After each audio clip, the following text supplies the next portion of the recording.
Hi there. I feel like I'm all over the place today. I want to talk to you about my visits to you. This is really important. I love visiting my students.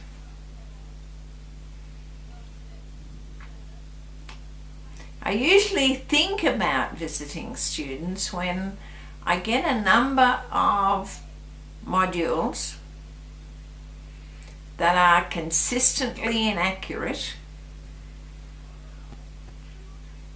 and the student seems unable to grasp the concept that I'm trying to teach, and I've tried to teach it in a number of ways, and a visit would be good. You know, I can't visit Bahrain, and well, I could, but not for one person, or Italy or Sweden or those kind of people, those kind of places, because I haven't got enough students there to help me with the cost. However, when it is somewhere like Frankston or Rosebud or Swan Hill or somewhere like that, I can do that because I can get a number of students in the one place and we can all learn together. I think these are quite important visits. However, when I go to these places, I have in mind some things that need to be taught. And I'm not just capricious about it, I spend a lot of time thinking and looking at back assignments of people in that area. It's kind of like the bake-off, you know, I look on things that have gone before and decide whether the judgment call I'm making about what they need to know is correct. If it is correct in my mind, if I come to the opinion that yes, they need it, then I wait a little while just so it settles down and see if my mind changes. I'm not an entertainer, although people have said that my presentations are entertaining. I don't want to be an entertainer, and I don't want you to get me along to be an entertainer. If you don't want me to teach something, that's probably a very good indication that you need teaching in that area. Resistance is always a good indicator of need. I think after 50 years, and a lot of that spent reading and studying and thinking outside the box, that I really do have something that is useful. And if you bring me along to your studio to learn about subject A, it doesn't mean that I won't talk about other things. You can ask me about asana, you can ask me about this or that or the other, but I primarily have come to deal with an issue that I think is important. That's why I take the time. I never ever ever have charged any of my students for the time and effort that is taken. I do, when it's possible, amortize the travelling costs and accommodation costs, not my food costs, and try and reclaim those, but often don't.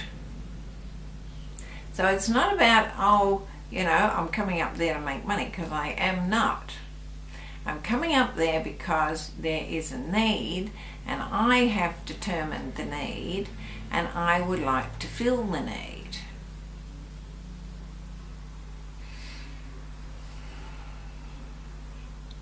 Please don't make decisions for me. If I want to come see you, it's because I see there's a need. You're too close. You might want to, you say, oh, well, I'm not ever going to teach that, so I don't need to know it. Well, we're yogis, and you're not as old as me, and I can tell you that I've used all my skills as I've been growing up and through yoga. There hasn't been any areas that I haven't needed. And I only have a few things that I would have liked to have achieved. I would have liked to have spent more time with my teacher. But by the time I realized that I needed her, she had gone. She had moved to the other side, died, or whatever you want to call it. So yes, I think that I am a valuable resource for you. But I don't think I'm a valuable resource if I'm only teaching those things that are unchallenging and comfortable. I want to teach you things that are difficult, that you don't particularly want to think about, that you may not like, because everything I teach is yoga. Everything links to everything else. I don't teach stuff that's not yoga. And if you're a yoga teacher, you need to know the stuff I teach. I'd like to think that you give me respect enough that you can say, come up here or wherever it is and teach a class. Could you touch on this or that for us, please? Well, yes. But I'm going to teach the class I want. If you want somebody just to teach asanas, buy a DVD. It isn't me. I don't teach just asanas.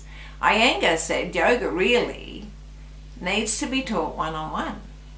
And he was right. A lot of my teaching is done one-on-one, and I love that. I hope to do lots more of it. Lots of people don't like yin and restorative because it's slow. The people who don't like yin and restorative because it's slow need to be slowed down almost invariably.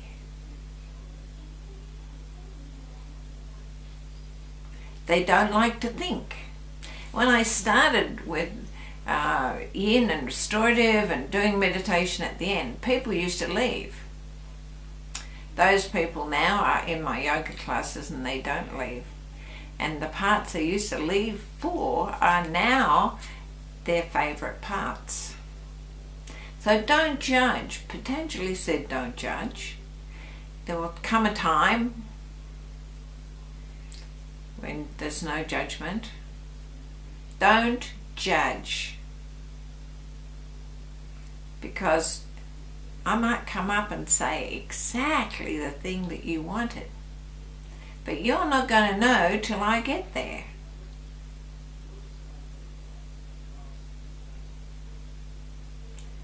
Don't ask me to come and then give me a script or an agenda. I can't even follow a recipe because I don't want to.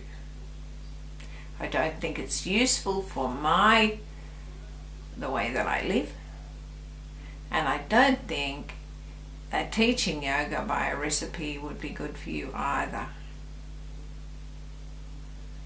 Trust me enough to allow me to come and teach you what needs to be taught, and even if you don't understand it on the day, just think, well, I know I'm going to need this.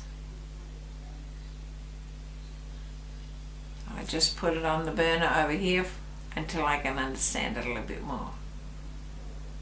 Don't come to class saying, I'm not going to like this. I didn't want you to do this. This isn't what I asked for. No, it's not what you asked for.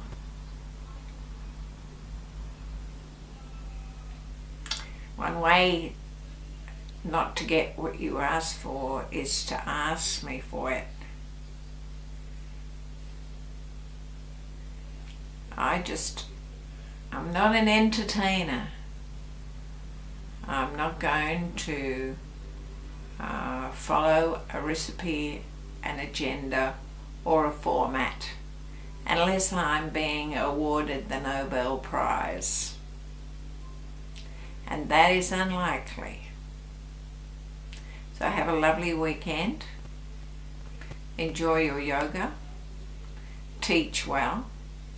And I will see you in class. Namaste.